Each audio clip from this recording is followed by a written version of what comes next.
Okay, welcome back to lesson 7, Supercharged SEO. So we've worked our way nearly through the program now. We've done the first 6, so on to 7. We've looked at how SEO works, breakdown of a site and about which bits are the most important. Then we've spent some time looking at images, how we work with images and how important it is to drive images through your site. Server speeds, technical setup and the tools you can trust to actually check all those. SEO history, what you can do, what you could do then, which you can't do now. And then the last lesson we went right the way through SEOing a site and a page. Now we've got that in place, we're going to go into building powerful pyramids. We're not going to do it the conventional way, but I'll give you more details in that. And then the last one is we're going to do perfect landing page in action. So let's get on with it and move straight through. There's quite a lot of slides in this one, but I'll try and take it nice and slowly. So we're going to use an example again from one of my own sites and try and shows how we try and protect positions within a search result. We're going to look at the risk of pyramid building, and we're going to introduce you to a cleaner, safer version. It's not as viciously aggressive as some of the old ways of doing it, but it does still get results. And it'll take you through the social media channels. Then we'll be looking at your own blogs and other pages. What you can do on those to really improve things. We'll look at outside and we'll look at some external blogging and some other sites where you can get links from. And then we'll take you through email marketing, which is, I'll describe it as the silent assassin, I think, of SEO.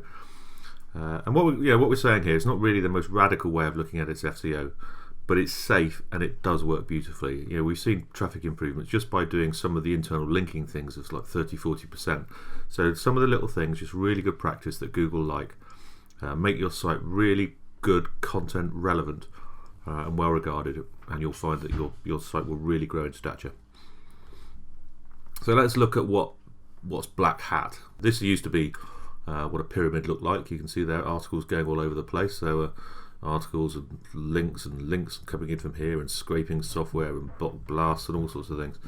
And to be honest, this type of behavior now makes me very nervous. It's really not where I think you need to be. I think you're really putting your site at risk of a massive great Google penalty by doing it.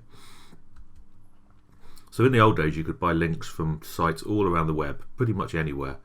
You could build links to those pages with the links, full follow links, and then you could blast these sites with tons and tons of bookmarking, and it created these massive link pyramids that drove sites to the top. But it also created unnatural link patterns, and these unnatural link patterns, remember, Google's algorithm is able to look across at all of the sites which are similar to yours. If one's got a certain link pattern and all of the others have got a certain link pattern and yours is different, they're going to come along and manually look at that and think, what are they doing to try and cheat the system? And then came along this man, Matt Cutts, and he spoiled it for the rest of us when he said, the objective is not to make your links appear natural, the objective is that your links are natural. And what this did for me was put an end to normal people like you or I using conventional pyramids, those old-fashioned pyramids that you could buy. So we had to go back to a completely white hat version of the same thing, and that is to improve the user experience, customize their journey to your site, and then through your site. So we'll look at a simpler, more white hat way to build these pyramids. So what's acceptable? As with all things Google, in recent years, the key is about delivering a good user experience. So the first thing we have to do is build a page or a site with good relevant copy. We create the internal links and routes through the site to make sure we improve the user journey and we keep them on the stand. We keep them there. We've always got to keep them on that site. And then we share it through our social channels and ensure we get engagement. That way we prove to Google that content is relevant, current, and ultimately what the customers are looking for. Google wants relevance. It's all about relevance for them. We can then use some external link building, but we can do this very carefully, one link at a time. And by doing it, we tell our existing customers about the content too and encourage them to come back and explore. Again, more of that in a sec. Now, internal links and menu items, this is one of those things that's often overlooked, but I found this method works absolutely brilliantly. So what you do first is you create your page in the usual way. Let's assume you're going to create a page for a super widget. So you add it to the menu with a name like super widget and all of the usual SEO work for that page, so the title, the URL and meta details. And it also needs to be keyword rich, but not stupidly so. And remember, it needs to read naturally. Google's algorithm will check whether your copy reads naturally. Something like Yoast, the SEO plugin, will actually assess your page for readability. So it's a good idea to make sure you're getting green marks for that as well, or green lights for that. So once you've got that page, you've done it all right, you've got it in the menu. So that's the menu item, is Super Widget. You let this bed in with Google. You do all the sharing and socializing I'm going to cover on the next few pages. You make sure that page is properly embedded in Google's algorithm.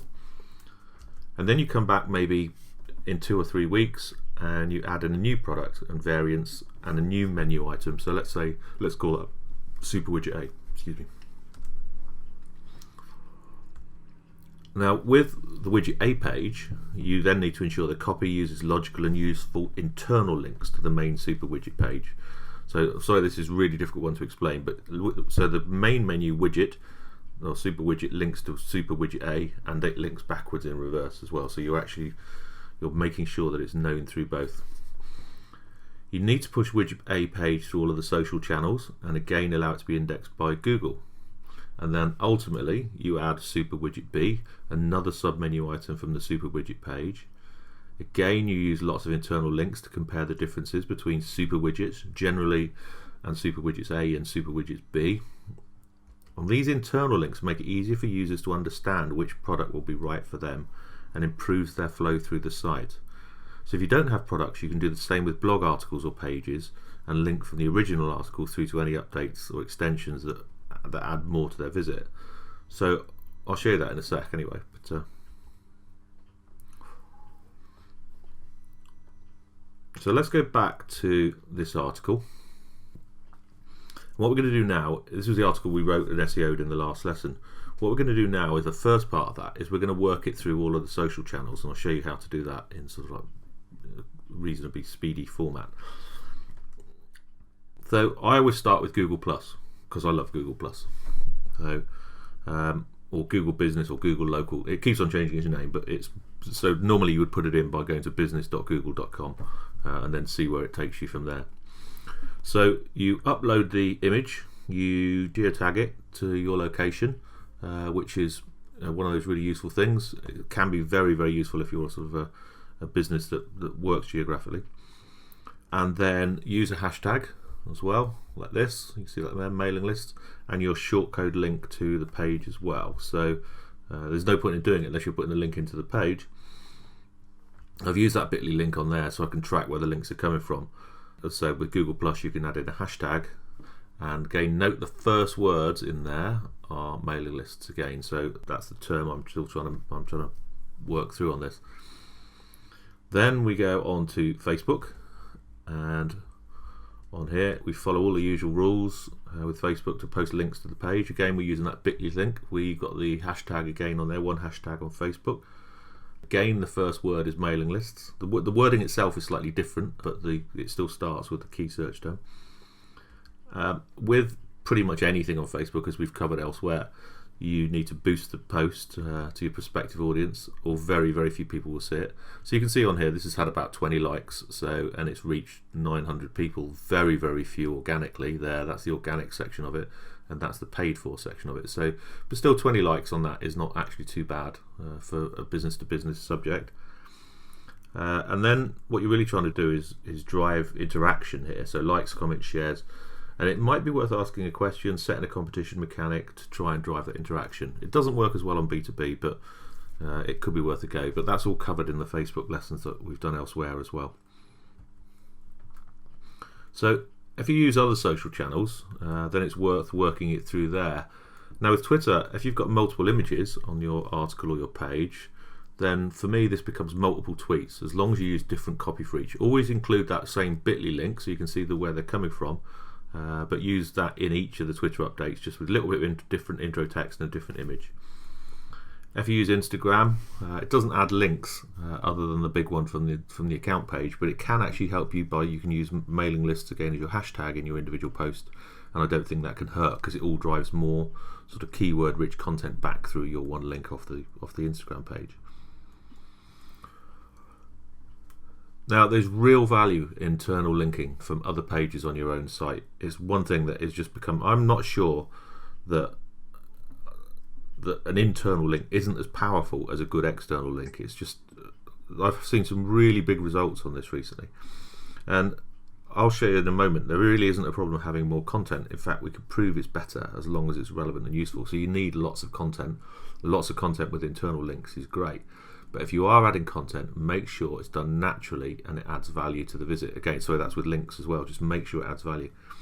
So using that widget example above, whilst it's mentioned, you need to make sure you create a flow through the whole widget range. So someone who's looking for, who's interested in that widget A, they then go through and they can tell the difference between widget A, B and C. So there is actually a proper explanation, and that way the internal links actually really add some value. They really do make it clearer for the customer.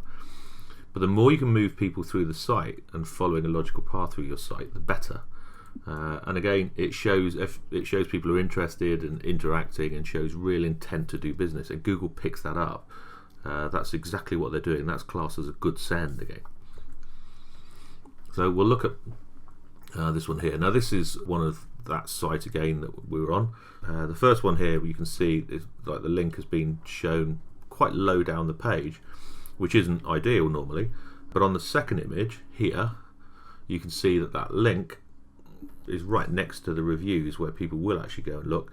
And again, you note that the anchor text over here starts with mailing lists again for new business development, which can only help. So even though it's an internal link, it's linking back to the blog. I've been and posted that on a few of the individual products, so there's nice internal links there. And again, trying to get people to download another guide to email marketing here as well. So all of those little bits will help. Now the next bit, more content equals higher rankings. There's now absolute proof that more content equals higher rankings. Absolute and utter proof. So lots of good content is absolutely critical. And according to QuickSprout, that's who've provided this graph on the right hand side, the average page that ranks inside the top 10 of Google has as many as 2,000 words on the page. So you look at this is average content length for the first 10 positions, 2,416. That is a hell of a lot of content. Yeah, considering we were told that it used to be 300 words absolute max. So what that means now is these skinny landing pages that we used to put together just won't work anymore. They might on a very esoteric search term, but skinny landing pages aren't where it's at. You need really heavy content rich pages with lots of good internal links. So think about deep and relevant content pages instead, with internal links to other parts of your site. Now, email marketing, this for me is the silent assassin of SEO. It's something that's overlooked so often, but it adds a whole new layer of diverse traffic to your page, your post, and it's often overlooked. I love it. I just love email marketing. So as part of your SEO strategy, make sure you include email marketing as a central part of it. Depending on your business, an email frequency of daily, weekly, twice monthly or monthly drives traffic to your page or post. So I do a lot with a firm called, it's a sports one, I can't remember the name of it, Sport Pursuit, that's it. And I get emails from them pretty much every day, and they can see that I buy quite a lot of their stuff. So I'm getting emails from them every day, and because you can switch that frequency down if you want, but they are very, very good at it, and it means they're getting diverse traffic from lots of individual IPs, lots of individual people. But think about that. For most B2B companies, a week every week is probably too much. Every fortnight is absolutely fine. For a lot of consumer sites, weekly is really not a problem, as long as you make it easy for people to unsubscribe. So don't worry about using links to the same post a few times. And I, again, tend to use bit.ly links. Now, if I've got a good post, then you can work that at least 3 times.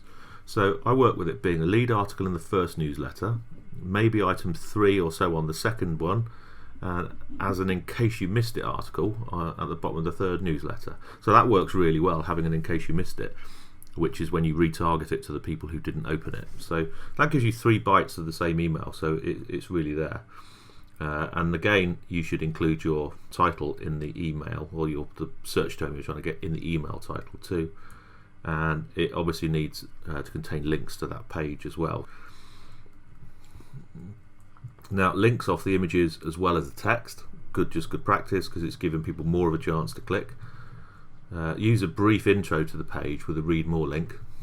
Whatever you do, don't give them the whole story in the email, as the value for you is in the diversity of the traffic from the email clicking through to your site. You want them to come through to your site. That's so critical. And remember, Google absolutely loves diverse traffic sources, and email marketing is perfect for that because it looks like they're sort of direct traffic. It shows up in analytics as direct traffic. So if you use Bitly to shorten these links, they'll show up as dark traffic, certainly from email marketing. But for me, it can often be as high as 50% of your total page traffic when you look at it through Bitly. It really is an effective thing and often overlooked. So external link building. Now this is really important, but it has to be well structured, manually placed with sites that lend authority. Now low-grade links from poor sites will do more harm than SEO good. That's really important. So we need to look at your own domain authority first. And Majestic SEO is a good place to start with that. I'll give you an example of that in a sec. So you can check a site's trust flow for free just by adding your domain name to the Majestic search, which gives you something like that. It looks a bit like that. I've crossed that one out so you can't see who it is. And then you get this figure from them. Now there's a couple of bits to consider on this page. On the left you've got the trust flow score there, you've got the trust flow score. This is a measure of the quality and quantity of links into your site and the trust that it's earned. So a higher score here is better. A score, you won't see a score of 100, but a high score is better. And on the other side is the citation flow. This is actually, a high citation flow isn't always good unless it goes up at the same rate as the trust flow. It's a measure of the count of your number of links. Ideally you want a higher trust flow score than citation flow score as well, but I'll show you that again on the next one. Look at that. Now there's a ratio that's really useful, which is called the trust flow ratio. Now trust flow over citation flow equals trust ratio. So in this case, trust equals 51, citation equals 40. So your trust ratio there is 51 over 40 equals 1.275. Now a ratio of 1 or more, 1.0 or more, is very safe. It means that Google consider it to be a very safe site. If it's a long way below this, then it's one to avoid. So it means that links off really low trust ratio sites will do more harm than good. So trust flows downwards from the higher authority sites to the lower authority ones, as we know.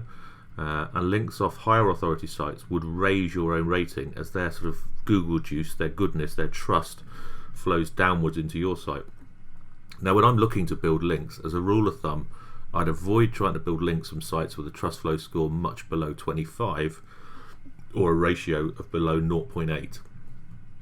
So if you see one with 25 and it's got a ratio of 1, then that's perfect. It's a good place to start. It's a good one to get a link from. Now, bloggers or buying links. And to build links, you've got 4 key choices as I see it. If you have products, you can give free samples to bloggers or review sites in the hope that they write about you, a link to your product or page on your site. You can use one of the link building services such as fatjoe.co to manually find sites to place your articles on and carefully build backlinks to your site one at a time. Note, one at a time. You can employ a PR firm to gain you coverage in newspapers and credible sites about your product, but they don't all seem to understand that. Or you can pay to have your listings on high quality listing sites and directories.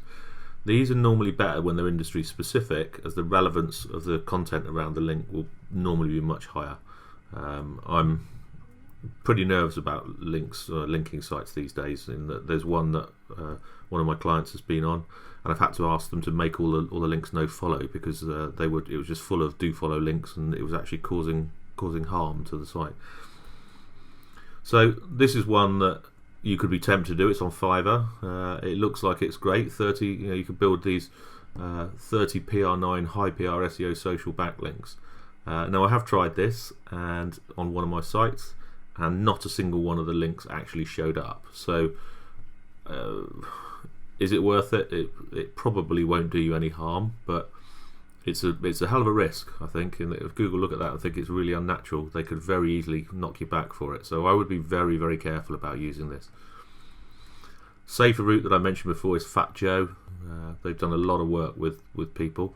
Now the reason theirs works better is because they're actually going out finding very relevant content and building one link at a time from properly curated articles, and they work with lots of people. So if you're going to do it, it works out about £40 or $55 per post, so it's certainly not cheap. but it's worth doing. So that's it for the pyramids. We're going to look at a little summary here. So really with pyramids, pick your keyword or phrase, write your keyword rich page title, URL and content, share it through social media and email marketing, add more layers of content and menu items below the top level page, use all of your content to build internal links and improve the user flow through your site, carefully choose external bloggers or content builders to build a few links per post externally, no more than a few links per post, and keep driving traffic to the individual pages, posts, and adding extra content that builds relevance. That's the key to it. That's my type of pyramid. So it's a hell of a lot safer and it works. So that's it for SEO pyramids. It's very much a white hat approach. So we started by working on a combination of short and long tail searches, by building pages around them with good page titles, URL and content. We need lots of content, remember. Then we shared it through social channels. We worked it hard through email marketing too. We built more pages and content below the top level page, with plenty of internal links to the higher and lower level content to create a flow, and we built some very careful external links with high quality blogs and posts. So it is that simple. With all that done, that's it for SEO pyramids, and in the lesson 8 we're going to move on to the perfect landing page in action, and we will see you there.